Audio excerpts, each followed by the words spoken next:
की सत्यमेव जयते हे तत्व पोकळे. शाहू महाराजांनी पुढे सांगितलंय सत्यमेव जयते हे तत्व पोकळे. सत्याचा जर विजय व्हायचा असेल तर सत्याचा विजय होण्यासाठी आपण आपली चळवळ सातत्याने चालू ठेवली पाहिजे. हे 1920 साली सांगितले. आणि 1920 सालीच बाबासाहेबांनी सांगितलं आपल्या समाजाला की आपण राजकीय सामर्थ्य मिळवलं पाहिजे. आणि जोपर्यंत आपण जातवार प्रतिनिधित्व मिळवत नाही तोपर्यंत आपल्याला राजकीय सामर्थ्य मिळणार नाही. त्यामुळे आपण कुठल्याही परिस्थितीत राजकीय सामर्थ्य हे मिळवलं पाहिजे. आणि राजकीय सामर्थ्य मिळवण्यासाठी आपण झटलं पाहिजे. हे 1920 साली शाहू महाराज बाबासाहेबांनी त्यावेळी समाजाला सांगितलं. तर ती परिषद जी आहे ती अत्यंत महत्वाची परिषद आहे. पुढे जाऊन बाबासाहेबांनी जातवार प्रतिनिधित्व मिळवलं. तेच जातवार प्रतिनिधित्व 1932 साली जे गोलमेज परिषदेमध्ये बाबासाहेबांनी मिळवलं. आणि त्या जातवार प्रतिनिधित्व मिळाल्यामुळं आज आपण राजकारणामध्ये यशस्वी आहोत. आज आपल्या समाजाचे लोक इतर पक्षातनं भले जातात, संसदेत बसतात, पण त्यांना माहिती नाही की त्या गोलमेज परिषदेमध्ये बिकानेरचे जे संस्थानिक होते, राजे होते, प्रिन्स ऑफ बिकानेर, यांची आणि बाबासाहेबांची सर्वात मोठी भांडणं झाली होती. गांधीची तर भांडणं झालीच होती, पण प्रिन्स ऑफ बिकानेर बरोबर पण मोठी भांडणं झाली. कारण प्रिन्स ऑफ बिकानेर त्यावेळी मागणी करत होता की 550 संस्थानिक जे ते 550 संस्थानिकांचा एक एक प्रतिनिधी जे स्वतंत्र भारतामध्ये संसद तयार होईल तो निवडणूक न लढता तो त्या संसदेचा सदस्य बनवला गेला पाहिजे वंश परंपरेने. ही मागणी बिकानेरच्या राजाने केली होती आणि बाबासाहेबांनी ती हाणून पाडली. आणि ते संस्थानिक आज मोठे मोठे राजे आज त्यांना देशाच्या संसदेमध्ये पोहोचण्यासाठी आंबेडकर नगरमध्ये फिरावं लागतं गल्लीबोळ. आणि आंबेडकर नगरमध्ये राहणारा आपल्या समाजाचा जातवार प्रतिनिधित्व मिळालेला माणूस कुठल्याही राजकीय पक्षाचं तिकीट घेऊन संसदेत पोहोचतो. हे बाबासाहेबांचे आपल्यावरती उपकार आहे. आणि त्यामुळं आपल्याला कुठल्याही परिस्थितीमध्ये हे जे जातवार प्रतिनिधित्व या संदर्भामध्ये देखील आपल्याला फार काम करायचंय. आदरणीय बहनकुमारी मायावतीजींनी फार मोठ्या प्रमाणामध्ये अबकड संदर्भामध्ये, अबकड म्हणजे वर्गीकरणा संदर्भामध्ये निर्णय घेऊन आदरणीय बहिणजींनी फार मोठ्या प्रमाणामध्ये दिशानिर्देश दिलेत. आणि बहिणजींनी कशा पद्धतीने ते वर्गीकरण जे आहे ते अहिताचं आहे हे देखील सांगितलंय. आणि कशा पद्धतीने त्या वर्गीकरणामुळं या देशामध्ये दलितांच्या जीवनामध्ये इमर्जन्सी निर्माण झालेली हे देखील सांगितलेलं आहे. तर आपल्याला आजच्या 26 जून पासून 26 जुलै पर्यंत अभियान राबवून आदरणीय बहनकुमारी मायावतीजींची जे प्रेस नोट आहे, परत 2024 साली बहिणजीने एक पुस्तक पण काढलं होतं छोटं. मी साहेबांना पण ते पुस्तकाच्या प्रती साहेबांना पण परवा दिवशी म्हटलं की त्या पुस्तकाच्या प्रती जर महाराष्ट्रात इतर कुठल्या ठिकाणी असतील तर आम्हाला द्या. कारण आदरणीय बहनकुमारी मायावतीजींनी 24च्या निवडणुकीमध्ये किंवा आव्हान करताना देखील आणि त्याच्यानंतर पण या वर्गीकरणा संदर्भामध्ये एक पुस्तिका काढून मोठी जागृती त्या संदर्भामध्ये निर्माण केलेली.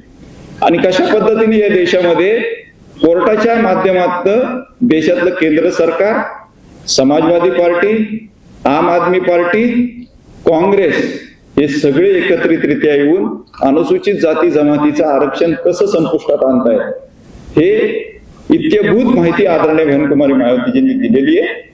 आणि ती प्रेस नोट आपल्या प्रत्येक पदाधिकाऱ्यांनी वाचून त्याच्या प्रती काढून लोकांपर्यंत पोहोचवून त्याच्या संदर्भात जागृती करणं गरजेचं आहे. आज फार मोठ्या प्रमाणात लोक त्याच्यावर मोर्चे काढतायत, लॉंग मार्च करतायत, पण ह्याच्यापेक्षा सगळ्यात महत्वाचं काय ते समाजामध्ये जागृती करून आपल्या समाजाला त्यासाठी प्रिपेअर करणं गरजेचं आहे. आणि त्याच्यावरती जर काही इलाज होऊ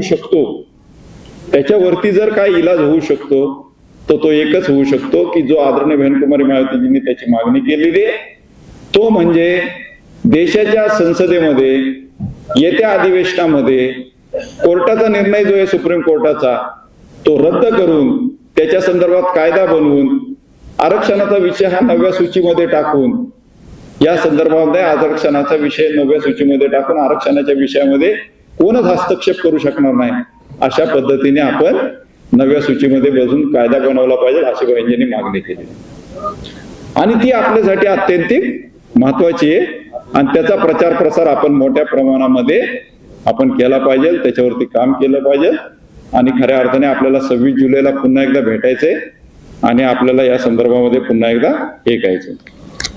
समाजामध्ये फार मोठ्या प्रमाणामध्ये आरक्षणाच्या विषयानंतर 2 जातींमध्ये वाद निर्माण करण्याचा प्रयत्न त्या 2 जातींमधल्या काही बीजेपीच्या नेतृत्वात काम करणाऱ्या लोकांनी, काँग्रेसच्या नेतृत्वात काम करणाऱ्या काही सामाजिक संघटनेच्या लोकांनी त्याच्या संदर्भामध्ये पुढे बसा, जरा पुढे बसा, सगळे पुढे या, मागच्या पण सगळे थोडं पुढे या, पुढे या,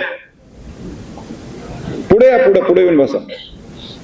तर आरक्षणाच्या संदर्भामध्ये काही लोक त्याच्यामध्ये तो उपवर्गीकरणाचा वाद तर बाजूलाच राहिला.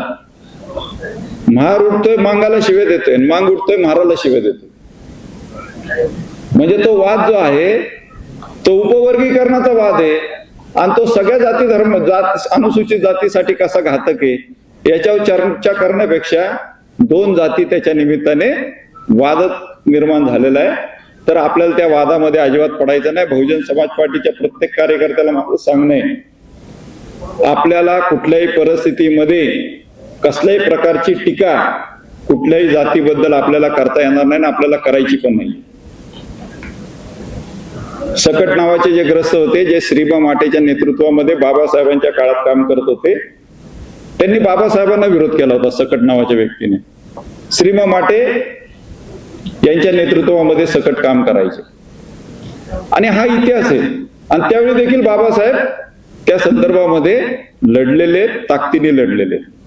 फक्त महत्वाची गोष्ट तुम्हाला एक लक्षात ठेवायची की 1936 साली 1 जूनला बाबासाहेब आंबेडकरांनी महार परिषद घेतली, जी धर्मांतराची परिषद होती आणि ती अत्यंत महत्वाची परिषद होती. आणि मुक्ती कोण पथे नावाचं त्या संदर्भामध्ये बाबासाहेबांचं ऐतिहासिक भाषण आहे. पण त्या 1 जून नंतर त्याच मांडवात 2 जूनला अजून एक परिषद झाली. त्याच्या संदर्भात चर्चा फार लोक करत नाहीत. ती परिषद मातंग समाजाने भरवली होती आणि त्या परिषदेमध्ये मातंग समाजाने प्रस्ताव पास केलेले आहेत आणि त्या प्रस्तावा संदर्भात मी 2 मिनिटात तुम्हाला माहिती देतो साहेबांची परवानगी घेऊन. बाबासाहेबांच्या येवला घोषणेनंतर मातंग बांधवांनी मुंबई इलाक्यातील परिषद घेतली. 7 ते 8 हजार लोक उपस्थित होते.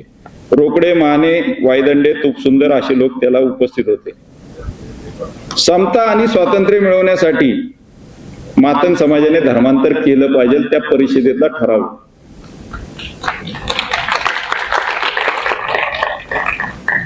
ही परिषद असं जाहीर करते की अखिल अस्पृश्यांचे एकमेव पुढारी डॉक्टर बाबासाहेब आंबेडकर यांच्यावर मातंग समाजाचा पूर्ण विश्वास असून त्यांच्या बरोबर मातंग समाज सामुदायिकरित्या धर्मांतर करण्यास तयार आहे.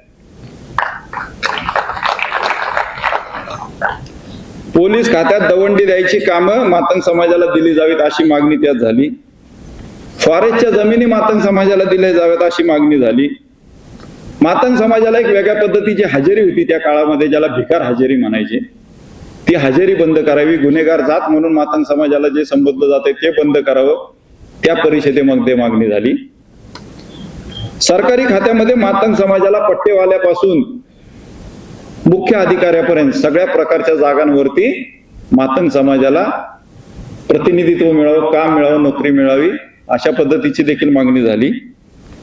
अमावस्येच्या वेळी जे मातंग समाज त्या ठिकाणी गिराण म्हणतात त्याला, आंबूज, बरोबर ना, आंबूज लोक गिराण म्हणतात त्याला आणि भोकरे लोक पण त्याला गिराणच म्हणतात. भोकरे म्हणजे महार, आंबूज म्हणजे मांग, दांडाळ म्हणजे मराठा आणि जुवान म्हणजे मुसलमान. पारुशी भाषा म्हणतात मातंग समाज. मी मांग नाही महाराज आहे, पण मला येते ती. नाही तर काय सगळे विरोधक प्रचार करतो की नाला मागे.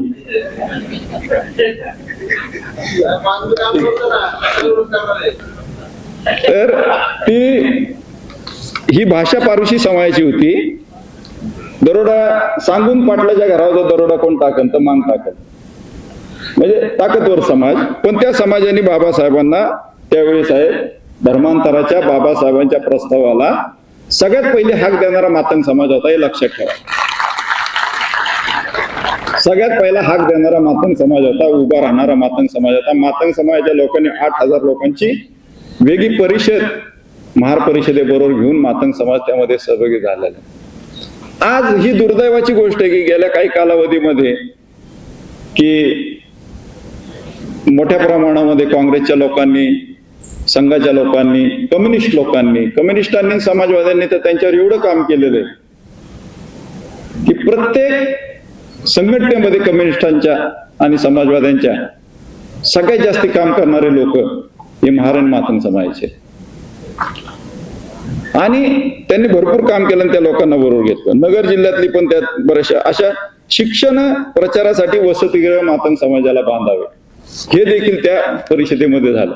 आणि त्या परिषदेमध्ये बाबासाहेब आंबेडकर काय म्हणतात माहितीये का साहेब? एकच मिनिटात सांगतो. मातंग समाजामध्ये सुधारणेची चळवळ चाललेली आहे, पण बारकाईने अभ्यास केल्यावर, निरीक्षण केल्यावर माझं असं लक्षात येतंय की त्या सगळ्या चळवळीचा कटाक्ष हा महार लोकांच्या विरोधात आहे, बाबासाहेब म्हणतात त्या परिषदेत. म्हणजे बाबासाहेबांच्या काळामध्ये 1936 साली जी परिषद झाली त्या परिषदेमध्ये देखील हे माहिती होतं बाबासाहेबांना की कशा पद्धतीने आपल्या अत्यंतिक जवळच्या असलेल्या समाजाला आपल्यापासून वेगळं केलं जाते.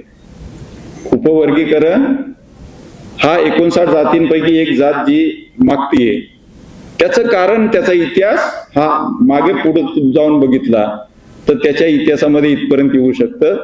म्हणजे 1936 पासनं आणि बाबासाहेब ज्या वेळेस काम करत होते त्या कालावधीपासनं काही मातंग समाजातले लोक जे आहेत ते श्रीम माटेंच्या नेतृत्वात सकट नावाचे ग्रस्त जसं काम करायचे तसं आज देखील त्यांची एक पिढी तयार होत होत गेलेली आहे आणि ती आज देखील तेच काम करते. आणि तुम्हाला देखील ज्या पद्धतीने बाबासाहेब आंबेडकरांनी या संदर्भामध्ये काम केलंय तसं आपल्याला मोठं मन ठेवून या संदर्भामध्ये काम करून आपल्याला सगळ्यांना बरोबर घेऊन काम करावं लागेल. आणि बाबासाहेबांचं ते भाषण जे आहे ते अत्यंतिक महत्वाचं आहे. आणि बाबासाहेब त्या म्हणतात की महार मांग हा जातीभेद विसरून या दोघांची मिळून एकच जात जरी तयार करायची असेल तर माझी तयारी आहे.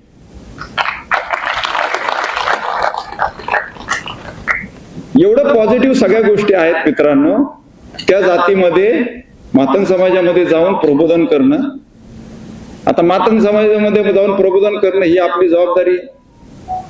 आपल्या लोकांनी मातंग समाजाच्या एका कार्यकर्त्याला पकडून प्रेस नोट घेऊन त्याला समजून सांगून, इथं बसलेल्या प्रत्येक माणसाने एक मातंग समाजाच्या घरी जाऊन ते समजून सांगून त्याला तयार केलं पाहिजे, प्रबोधन केलं पाहिजे. त्यावेळेस मित्रांनो आपण ह्याच्यामध्ये यशस्वी होऊ. कारण आपल्याकडे बहुजन समाज पार्टी या संदर्भामध्ये आदरणीय साहेबांचा दिशानिर्देश आदेश अजून तर मोर्चा बिरच्याचा काय नाही, एवढाच आहे की जिथं काय निघेल तिथं थोडंफार बोला, मला तर एवढं सांगितलं, बाकी नाही.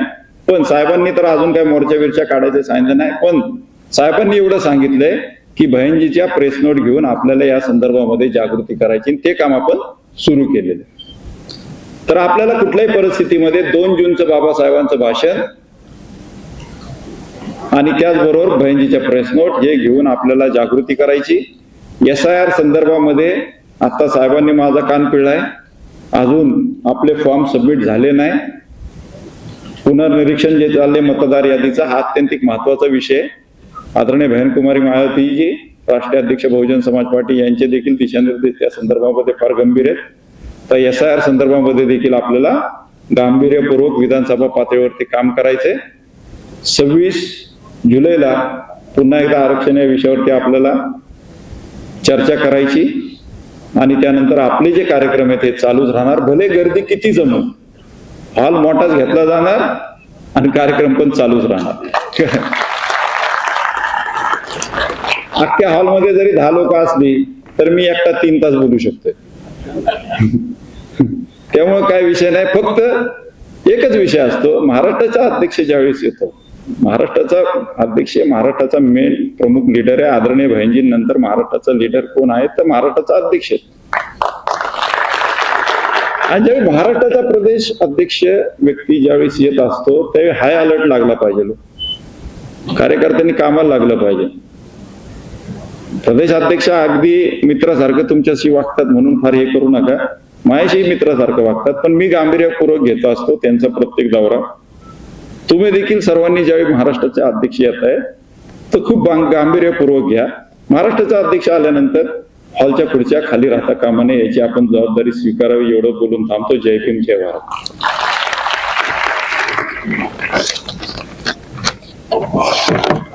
अरे थांब जरा एक मिनिट. वडगाव शहरीचे कार्यकर्ते मनोज कसबे, त्यानंतर आकाश डावकर, गाय समुद्रे कुठे आहेत? वडगाव शहरीतले लोक जरा उभे राहा, सगळे प्रकाश वगैरे सगळेच.